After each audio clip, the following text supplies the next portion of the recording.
Olá, quinto ano, bom dia. Sejam bem-vindos para mais uma aula de português. Lição 14, da página 129 a 134.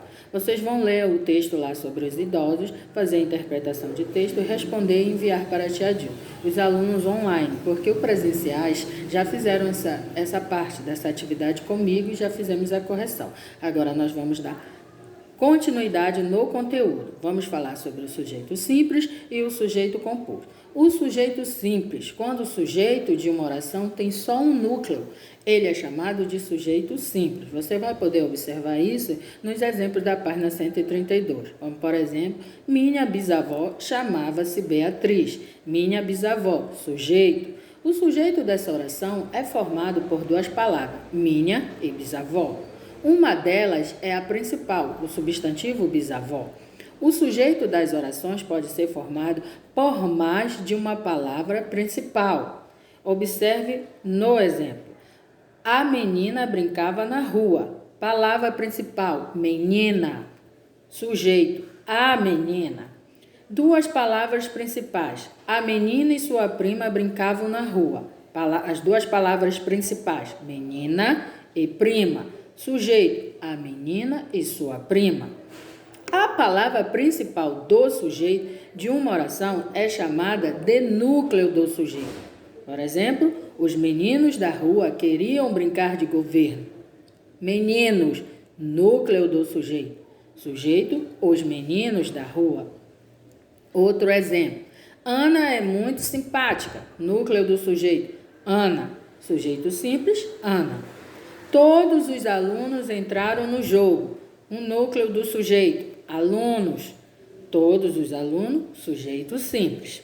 Agora nós vamos falar sobre o sujeito composto. Quando o sujeito de uma oração tem mais de um núcleo. Ele é chamado de sujeito composto. Por exemplo, Ana e Pedro são muito simpáticos. Dois núcleos do sujeito. Ana e Pedro. Sujeito composto, Ana e Pedro. Todos os alunos e todos os professores entraram no grupo. Dois núcleos do sujeito, alunos e professores. Sujeito composto, todos os alunos e todos os professores. Você vai poder observar tudo isso que eu falei na página 132 do livro, ok? Agora nós vamos falar sobre o uso de H com HA, com acento agudo no A, e o A, que é a preposição, né? A vogal A com preposição, sentido de preposição. O verbo HA exprime a ideia de passado. A preposição A exprime a ideia de futuro. Exemplo. As férias começaram há dias.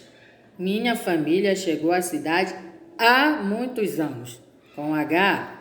Empregamos HA para indicar tempo passado e, quando for possível, substituí-lo pela palavra faz. O passeio aconteceu há muitos anos. O passeio aconteceu faz muitos anos. Aí você vai usar o HA. Agora compare. Daqui a 3 meses iremos ao Rio de Janeiro. Iremos, ainda vai acontecer. Daqui a alguns anos ele se lembrará dos amigos da escola. Nessas frases, com a preposição a ideia de futuro. Empregamos a vogal A, para indicar tempo futuro e, quando for impossível, substituí-la pela palavra faz. Daqui a pouco vai chover. Daqui faz pouco vai chover.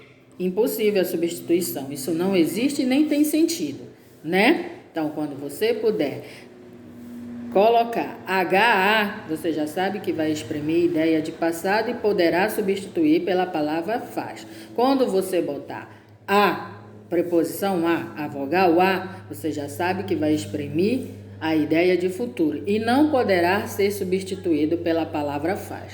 Ok? Aqui a gente encerra a nossa lição 14. Façam a atividade e enviem para a tia Dil. Um bom dia e até a próxima.